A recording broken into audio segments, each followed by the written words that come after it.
Muslims all over America are deciding to abstain from voting for Kamala Harris due to the Biden-Harris administration facilitating and enabling genocide in Gaza. Regardless how hard Democrats try to blame Muslim Americans who refuse to vote for Harris or are voting third party, if the election is lost to Trump, it is no one's fault but their own. There is no one else to blame. They have been given several opportunities and not only failed to succeed in winning over the Muslim American vote, but every chance they get, they siphon off more potential voters and create greater resentment amongst Muslims. In this video, along with commenting on the current state of tensions between American Muslims and Democrats, I will attempt to make some arguments on behalf of Muslim Americans and counter some arguments thrown at us. I also want to make clear that this is not representing of every Muslim in America's thinking. This decision is difficult for many Muslims because Trump being in the White House is something that is an existential fear for many of them. They fear a Trump presidency even more than the suburban white family glued to MSNBC, as hard as that is to believe. Muslim Americans have come to their conclusions and do not need lecturing from white liberals on how to vote. The disrespectful nature of assuming Muslim Americans need to be educated on how to defeat fascism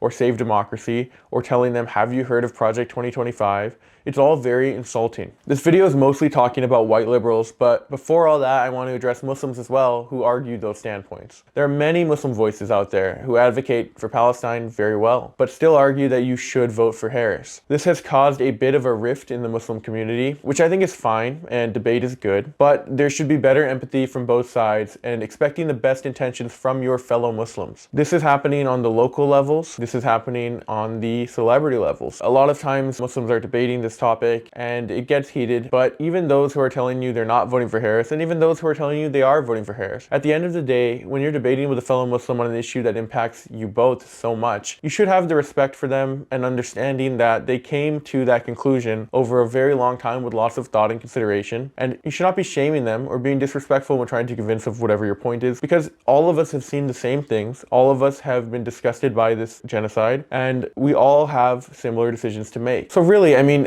if a Muslim decides to vote for Harris or doesn't, they should be treated with the best intentions by other Muslims and respect that they came to that decision through a process, as we all do. The decision for a Muslim to vote or not vote Democrat during Israel's onslaught on Gaza is not a decision taken lightly, regardless of what they decide. And fellow Muslims especially should respect the conclusion of that long process. It's a huge mistake for Muslims to be lecturing other Muslims to vote for the lesser of two evils, in my opinion. It is fine if you decide to do it. However, attempting to lecture other Muslims with the same tired talking points about Trump, however valid they may be, shows a lack of respect, in my opinion, to those other Muslims you are lecturing. Meaning, those who are so enlightened to understand that we must vote Harris, ridiculing Muslims who vote third party, don't vote, or even vote for Trump. I don't find it remotely hard to understand why Muslim American would choose either of those three options, including voting Trump. That one is a little bit harder to understand, but honestly, it's not an easy decision to make, and you have to respect those decisions, in my opinion. The same information that we have, they have. It's not a difference of what information that they use to make that decision. It's a difference of making the decision, period. I'm not saying I agree with the options, but to me, all three are completely understandable and are given adequate thought, reflection, and motives for doing so. For any Muslim bashing other Muslims for making any of these decisions is sad to see, especially because who is that bashing for? Especially the public bashing. Is it for white liberals to applaud so you can all laugh and ridicule the other stupid Muslims? Is it to genuinely save democracy? I'm not sure what the answer is, but regardless, it should stop. There has to be understanding between us, not posturing as intellectuals mocking each other's decisions, especially given the motives and trauma behind those decisions. It's somewhat understandable from white liberals, but for Muslim liberals, it needs to be eliminated. Even though there's a huge possibility it comes in good faith, it will seldom be received like that, and more often than not, you will lose standing in the minds of most Muslims who you engage. You're assuming their decision was not based on similar information as yours was based on. You're assuming that you know more than them, and you're not treating them as equals who have also thought long and hard for a year about their decision, and you're acting in a belittling manner on behalf of other people towards those who, other than the single issue of voting, are closer to you in every way whatsoever than the liberals that you're fighting for. Okay, that's all I'm going to say about the Muslim infighting. I wasn't even going to include that part in the script, but I've just seen it too much in my regular life, and so I think it needs to be addressed. The reality is, Democrats are in danger of losing a large percentage of the Muslim vote due to their funding and complicity in genocide. The Democrats have employed some increasingly ineffective tactics to try and win back some votes, like sending Bill Clinton to lecture Muslim Americans about how Israel should be able to bomb children because of Hamas, or sending Richie Torres, who is AIPAC's dog, to Michigan to make sure to let everyone know know that they don't care about Arab Americans, or Kamala kicking out Muslims without reason from her campaign events, telling genocide protesters to be quiet because she's speaking now, refusing to have a single Palestinian speak on stage at the DNC, or transitioning from a question on genocide to saying, I know genocide is sad, but think about grocery prices on CNN with Anderson Cooper. Or how about Tim Walz when he turned down a rare opportunity for Muslim Americans to discuss actionable solutions, opting out when it became clear the meeting wouldn't just be a 30-minute empathy showcase for him. Their only valiant effort was sending Bernie with his reflective glasses to make an appeal a week out from the election because a lot of us have a soft spot for him. And I think it's fine. You know, these points are not new. They're not really convincing anyone at this point. These are discussions that we've had for a year now. But between Muslims, we've gone into more detail than even that video on every point and more. So it's not new information. So I'm not sure what the need is for that, but bottom line, the Democrats have made three things clear. One, there's absolutely no chance of shifting policy towards Israel. Harris will not be someone we can elect and then push her on the issue, as much as I would love to believe that. And I just can't see anything Harris said that would not point to, quite honestly, the opposite of that. Two, the Democrats don't care enough about the Muslim vote, or they believe the Muslim vote will fall in line and vote blue anyway out of fear for Trump. I think both have the potential to be true. Third, the Democrat Party is shifting right and abandoning the progressives for the center. I have no commentary on whether this is good or bad, just that it's happening. I also do not consider bombing kids to be an issue for the far left at all, and this should be a deal breaker from left to right. In light of Muslims moving away from Harris, liberals, mostly white liberals, have shown a few predominant responses. One, either they defend or minimize the atrocities taking place in Gaza in support of Israel, usually lazily replying with, but Hamas this or Hamas that. Or if sympathetic to the Palestinians, they shamelessly defend the Democrats and their aiding in the slaughter of Palestinians, claiming that Trump will be worse for Gaza. That argument, even if true, will not appeal to any voter who is watching children bleed out and die. I can't really imagine what worse looks like. I'm sure there is worse. And when I mention this, some liberal will appear and tell me Trump will turn Gaza into a parking lot, almost as if they are excited to say those words. Regardless, minimizing this genocide taking place to some degree in many respects is the only option a defender of Harris has. See, liberals think differently than the average Republican. They're far more hypocritical. If a liberal were to believe a legitimate genocide was taking place, they would self-assured definitely not support it. In fact, they would denounce it. So when someone on the blue team like Harris literally is complicit in funding a genocide, their only option is to downplay it severely and rationalize their support of Harris by minimizing the atrocities taking place in their head, or juxtaposing it with a potential worse outcome that the person they are supporting, in this case Harris, is not doing. Therefore, Harris is actually doing something good in their minds, simply by not doing what could potentially be worse in a hypothetical. Second, liberals have started to insult and threaten said Muslim voters. The sad response to see from many in the vote blue no matter who crowd is to insult and threaten Muslim voters in a myriad of ways, from their intelligence to their religion, to saying Trump will deport all Muslims repeatedly, the Muslim ban 2.0, the Muslim ban 2.0, the Muslim ban 2.0, we get it. Actually, they seem to like talking about these threats a little too much again. It's like, we are the good guys, and we would never deport you back to your shithole country with all your camel jockey friends like the other guy would, and we would never ban your relatives who are leaving the country that our administration overthrew. I rarely experience overtly blatant racism from liberals and left-leaning people, to be quite honest with you. Not often have I. Usually it is subtle or under the cover, and I get it, and compared to right-wing racism, it's not, right in your face. However, Muslims exercising their right to vote freely for who they wish has really revealed the mask that racist liberals hide under. It has been a really disturbing process all around. First, seeing Muslim voters being rewarded by liberals for reluctantly voting Harris, giving a pat on the back, a thank you, and a, we'll get him next time, pal, type of vibe, reeks of the same condescending racism I have felt from white liberals at times throughout my whole life. There was a time where I didn't know what it was or how to process it, but it's been clear for about a decade for me now. Also, the lecturing from liberals to Muslim Americans is something that I will never forget. Clearly, those that are lecturing believe that Muslim Americans are not capable of making decisions on their own, that they're not capable of gathering information and knowing the full consequences of their actions. The amount of times in this context that I've seen a Muslim doctor being lectured about abortion by a white guy is strange. One went to medical school while the other's high school diploma should be verified, but it happens a lot. The lack of our relatability in our voting decision also bothers me. Why do some of us have a tough time with this and many liberals don't? Instead, they happily vote, posting I voted signs and let's stop fascism and all these things. I don't really understand what the differentiating factor is here. Even though the prospect of defeating Trump sounds great, I guess, I'm not sure how excited I could be when casting a vote for Harris at this point. The worst in me assumed that it must not be a hard decision, because there was never much care or trauma there anyway. That they don't feel affected much by what's happening in Gaza. The realist in me says that they hate Trump and Kamala has better policies and they want to protect important issues that matter to them. I hope that's the case, I guess. And the best in me says that they're happily voting for Harris because they want to continue to organize, protest, and fight alongside the oppressed under a supposedly milder administration. However, neither really explains the enthusiastic voting, so maybe my former assumption unfortunately rings true. One aspect that I think deserves its own video is the hypocrisy of Western feminists screaming about women's rights, but ignoring any semblance of women's rights for the women and little girls of Gaza. I know that's really fun and awesome that we have the first black woman, Brahmin, to potentially be president, because, you know, Brahmins are a very subjugated and disenfranchised group, but I feel like if liberals are going to get that excited about it, which is fine, you can't also ignore women's rights everywhere else in the world. None of the messaging so far by the Democrats appeals to voters. We talk a lot about getting voters off the couch or how to mobilize voters. Telling Muslims, hey guys, Trump will be worse, is not getting anyone off of the couch.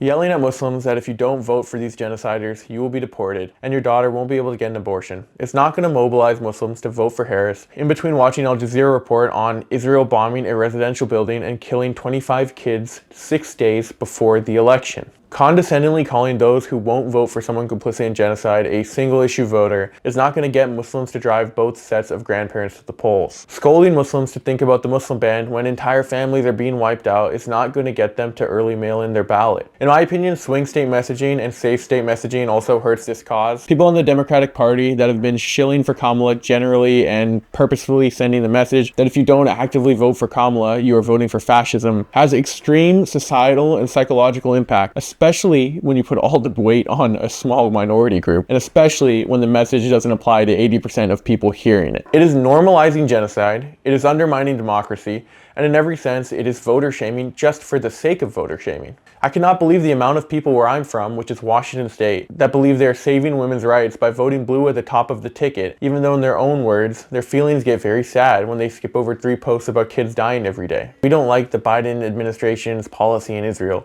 but we have to save women's rights. And then voting blue in a safe state and shaming those who don't in a safe state, again, is very strange behavior. Simply put, if you're in a safe state and lecturing people about how if you don't vote for Queen Genocider, that you are helping fascism, you need to calm down. If you live in a democratic stronghold state like Washington, California, or any other, you, whoever you're lecturing, and all of your families combined could literally all vote for Trump and it wouldn't matter. To use Democrat rhetoric, it's a wasted vote. And Republicans in these safe states are also wasting their vote. If you're voting Republican in Washington State or California, it's a complete waste. Listen, I'm not here to voter shame either. Voting for Harris is your prerogative and right. And, you know, if you genuinely believe what you're saying, it's a very noble cause and noble action for you to partake in. But safe state voters need to legitimately calm the hell down. As for those in swing states, in my opinion, they should also vote however they want.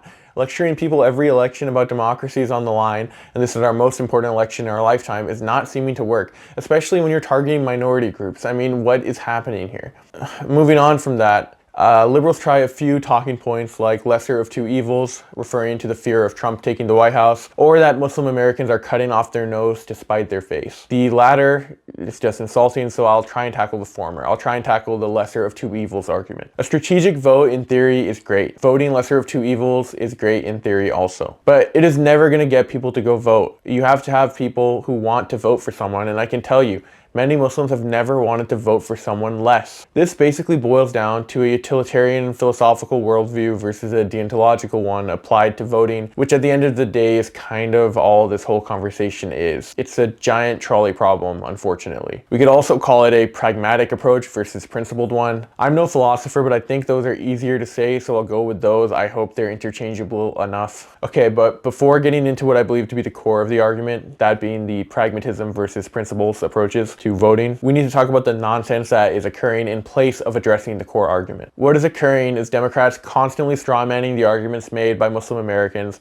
and that is completely and utterly disingenuous. The arguments being launched as strawmen are things like, how is voting a third party going to help Gaza?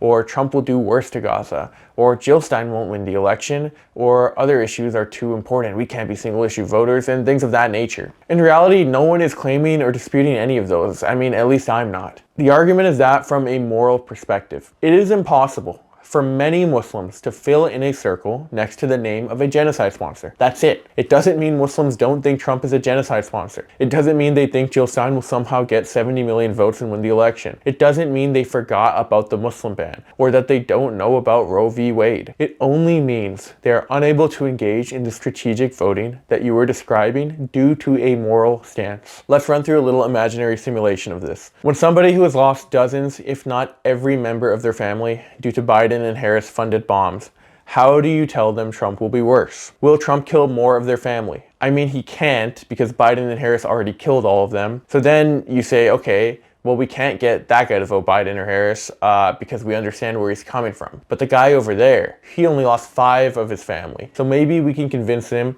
that Trump is going to bomb the 6th and 7th members of his family. And Harris is going to push harder for a ceasefire and arms embargo once she gets elected. Or maybe you can say, okay, no, we can't convince anyone who lost members of their family due to Biden and Harris to vote for them. But we can go next door and convince the neighbors. Then the neighbors tell you that they can't in good conscience vote for them because guess what? Their neighbors and friends have family members who have been bombed by Biden and Harris funded bombs. You try and tell them Trump will bomb more of their neighbors' families and maybe even their family too. They slam the door in your face because they think you are an insensitive racist. I think they may be on to something. So then you say, okay, anyone who has had family members or friends killed by this administration, we can't expect them to vote for us. So let's just ask Muslims in general that aren't Palestinian or Lebanese. You try to think of a few more Muslim countries, but eventually resort to ChatGPT because you mistakenly greeted your Nepalese neighbor by saying Assalamu alaikum, preceded by telling him, please don't elect Trump. That did not go well. Anyway, you go down the ladder and you keep telling Muslims that they must have forgot the Muslim ban and abortion is on the line, yet they keep telling you that they don't have the ability from a moral standpoint to vote Harris, while they see kids dying all day from Democrat-funded bombs. You say, I don't like Harris either, I don't support Israel either, but she's not Trump. Repeatedly, you're told, I know. Over time, you finally reach the conclusion that, despite all your arguments, you never once showed empathy, sympathy, or understanding because you were too busy trying to defeat fascism and save democracy. I mean, who has time for all that when the assignment is so important, right? And besides, if they don't understand that moral voting and emotions are for children, and voting is solely for strategic and harm reduction purposes, then those Muslims must be pretty stupid anyway. Now, I think I've explained what I believe to be the arguments here pretty straightforwardly and tried my best to show the moral perspective and how it feels to be told these things, but let's talk about it from a general philosophical perspective to nail it down better. Generally speaking, a pragmatic approach emphasizes achieving the best possible outcome, even if it means making moral compromises. This mindset prioritizes minimizing harm and maximizing overall benefit. In the context of voting, pragmatists argue that supporting a flawed candidate like Harris in this situation is justified if it prevents a worse outcome, such as greater societal harm, i.e. electing Trump. The idea is to make the most effective choice given the available options, even if it's not ideal. So if you're a vote blue or lesser of two evils person, that would be you for this example. On the other hand, a principled stance insists on maintaining moral integrity regardless of the consequences. People who take this approach argue that actions are inherently right or wrong, and that compromising on fundamental values is unacceptable even if it seems practical. From this perspective, voting for the lesser of two evils is still ethically problematic because it involves supporting someone responsible for harmful policies, in this case genocide. Principled voters emphasize that staying true to core ethics is more important than short-term gains. That would be Muslim American voters in this example. This debate, it is the trolley problem, unfortunately, the classic basic philosophy problem. You've all heard it before. Imagine a runaway trolley heading towards 5 people tied to the track. You can pull a lever to divert it onto another track where it will kill one person instead. A pragmatic response response would be to pull the lever, sacrificing one to save 5, because the outcome is better overall. A principled response, however, would argue against pulling the lever as it involves actively causing harm to an innocent person, which is morally wrong regardless of the result. This thought experiment highlights the moral tension between choosing the lesser evil or adhering to strict ethical principles. However, the seemingly simple ethical choice becomes more complicated when the scenario is modified. So there's a classic variation known as the fat man variation. So here, instead of pulling a lever,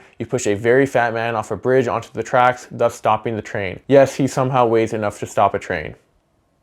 Listen, I didn't invent this shit. And he stops the train, but he died on impact, saving the 5 people tied to the track. Now, instead of a lever, you have to make the choice to push a man literally committing murder to save 5 people. It becomes harder, but a true pragmatist would still do it. Or another example on the principle side, let's say an empty train is headed to collide with a wall right there, and there's a switch on the wall, and it will cause a nuke to go off and kill millions of people if it hits the switch. You can pull a lever and divert the train, missing the nuke switch and saving millions of lives, but it will run over one single guy on the other track and kill him. A true principled approach would not pull the lever. You can see how it becomes harder, if not impossible, given different circumstances, to always stay in one philosophical worldview. Also, it's not really about rejecting the premise. The trolley problem is, I don't really even know. People hate it. I kind of hate it too. But the point is not really about just rejecting it outright. It's not really about making the decisions either, in my opinion. The trolley problem and these ethical frameworks, it's just about understanding that different factors or circumstances matter to different people, which is why our moral judgments can vary so much. This complexity is mirrored in this context of voting. So when facing an election, the decision to support the lesser of two evils can seem straightforward, especially in theory. You should do it 100% of the time. Voting for a flawed but better candidate to prevent a worse one from taking office, in theory, it is completely true and sound reasoning. But from a simple philosophical perspective, a principled approach voter would still be unable to morally justify taking the action of voting, while the pragmatic voter will bite any bullet to reduce the harm in their eyes. Understanding both sides' mentality is probably the first step here in involving the conversation, instead of telling people you can't wait until Trump deports them or thinking that you're smarter than someone because you voted Harris. It might turn this into an actually constructive conversation of understanding. There's another aspect that could be a factor, which is the dehumanization of Palestinians. This becomes more complicated with dehumanization. Palestinian lives are extremely dehumanized, and Muslim lives in general in other countries have been dehumanized severely over decades. When groups are dehumanized and their lives are seen as less valuable, the moral calculus shifts dangerously. There's that Stanford prison experiment and Milgram experiment. They show how easily humans can justify harm when authority or even societal norms dehumanize others. When one life is considered less valuable than the other, the ethical framework that guides pragmatic decisions begins to crumble because it didn't really matter to you anyway. At least not in the same way to someone who does not dehumanize Palestinians. So at that point, you guys aren't even making the same decision because in theory, you are not impacted by it from a moral standpoint in the same way. So you're not really compromising on the morals or making a moral compromise the same way that the other guy is not making that moral compromise, if that makes sense. I don't think this is helpful in most cases, so it's better to deal with it from a simple pragmatism versus principled approach and just understand at least what that argument is in the first place, because once you start talking about the dehumanization and difference of morals, it's impossible to understand what is in someone's head and how much they value a life. But the reality is Palestinian lives have been dehumanized, and all of us have been impacted by that in some way or another, even if you don't know it. Ultimately, the ethical dilemma of voting for the lesser of two evils forces us to confront how we balance these outcomes versus our individual principles. Listen, Muslim Americans are not stupid and have come to all these conclusions after very long thought and painful process of watching this genocide. It has been hell, these conversations have been hell, and to be quite honest, it has not been a great reflection of the left in general. It's not as if a liberal white American understands these issues and us stupid Muslims are hearing it for the first time from your mouth. We think about this every single day. We don't sleep at night because of Palestine. We bore the brunt of Islamophobia not only during Trump's campaign and with the Muslim ban and his presidency, but our whole lives living in an extremely Islamophobic America post 9/11. Anecdotally, Islamophobia was much less experienced for me and most, if not all, Muslims that I know during the Trump presidency, because liberals felt the need to be extra nice and caring to us brown folk during that period. And we're doing that whole ally thing they talk about every few years, except when bombing brown people. Actually, to be honest, that's one of the very real counters to a common liberal talking point. The talking point being that at least we can protest under Harris, but under Trump, they will get the cops on you guys. Or we can elect Harris and then we'll all start protesting like hell and they'll all listen. Here's the thing, guys. Who is going to start protesting like hell? where have you guys even been the last year? I mean, at least during the Republican presidency, liberals will join the causes and protest the government for God's sake. Also, I'm absolutely sure Trump will call the National Guard on protests. But I don't know if you noticed, but the environment for protests this year were not that great either. My conclusion, unfortunately, is very anticlimactic and probably obvious. I am not very smart, and neither are you who is watching this. The Democratic Party has all the analytics, strategy, and insights probably stronger than ever now with AI, which makes me come to the conclusion that they've understood that the Arab and Muslim vote and the progressive vote are not worth it. Rather, the better strategy is to grab Liz Cheney, grab Bill Clinton, send Richie Torres, and appeal to the center right, and at the very least try and keep the Jewish vote from going to the Republicans. This also tells me, and I could be very, very wrong, it's kind of cynical, but it also tells me that the shunning of Muslim voters could be calculated even further and could be very intentional. To show that if Harris wins, Democrats could say they never needed Muslim Americans anyway, thus isolating the issue of Palestine for a fringe, unneeded section of the electorate, and uniting for domestic issues with the goal of pushing Gaza in the rear view. Showing that even though Gaza is an issue for some, we didn't need them anyway, and it might not be that big of a deal if that's the case. However, I think it is a grave mistake on several levels here. If they win, it will curb Muslim Americans in the eyes of the Democrat Party and its constituents as unimportant along with their issues. And by the way, it shouldn't just be our issue. If they lose, I think there's no chance that Democrats learn from their mistakes, because they never do, and will keep handing Republicans elections by making similar mistakes like they have in the past. I don't think it's unreasonable to assume they've done the math and they're confident in their approach, and it may very well work out exactly as it was planned. All I know is if I wanted people to take away my democratic right to vote how I want, I would rather just go back to Pakistan, where at least they know how to rig an election properly and my vote somehow matters even less than here. Listen, at the end of the day, regardless of all of this, I urge liberals, instead of attacking Muslim Americans, try and understand why a community who has been targeted and harassed by Trump, arguably more than any group, would take such an action. Have some understanding and empathy. And if the Democrats lose the election, do not blame others like usual. At the end of the day, it is not Muslim Americans who are abandoning Harris. It is Harris who is abandoning them.